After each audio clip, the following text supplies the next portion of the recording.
Hello guys, Assalamualaikum warahmatullahi wabarakatuh. Saya Selamat dan sudah lama sekali saya tak buat video. Ya, sejak belakang ni saya dah jarang sekali YouTube sebab tak ada apa lah. Semua ni tidak penting. Yang penting saya dah kembali YouTube semula lah. Dan selamat datang ke channel saya, Rastakun Hoyo Versus. Kita adalah bintang di dari yang dulu.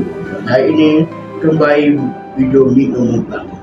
Ini adalah i100 Plus, tapi ini berbeza. 100 Plus Zero harga RM1. Dan saya sudah beli 3. Dan kalau itu dah cukup, ini adalah 100 Plus biasa, botol seperti ini aja. Tapi sebab itu saya ini macam mana? Bismillahirrahmanirrahim. Baiklah, kita mula ni. Bismillahirrahmanirrahim. Bismillahirrahmanirrahim.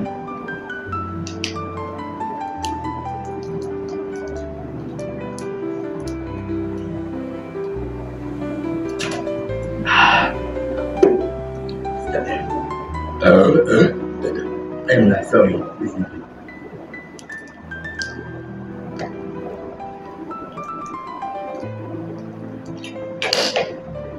Tapi disebabkan ada ni orang kata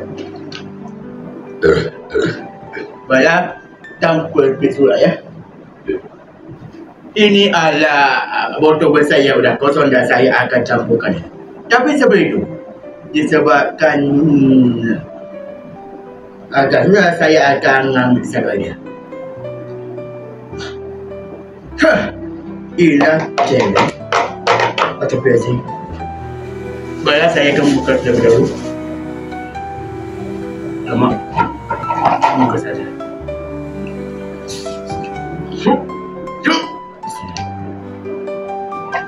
Baiklah.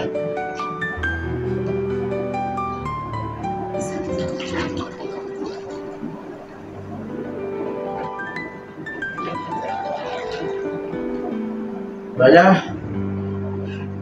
Ini bukan eksperimen, ini mukbang, tapi disebabkan tinggal 2 plus air 100 plus biasa. Allah sakit. Baiklah.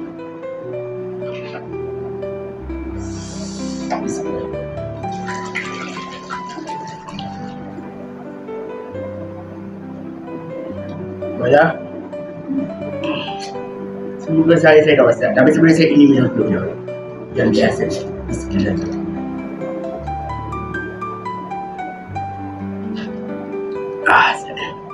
Sekarang ini ada air.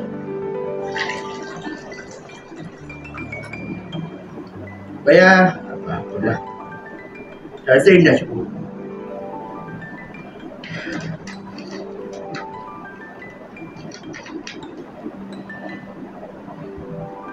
Bismillahirrahmanirrahim.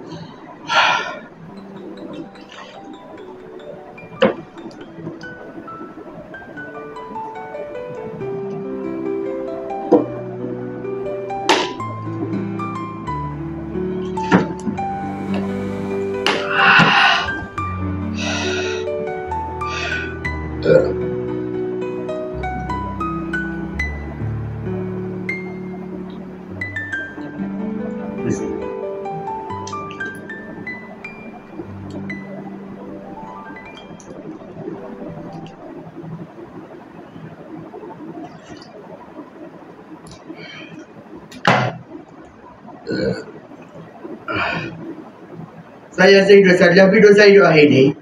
Saya akhir video saya ni ucapkan salam.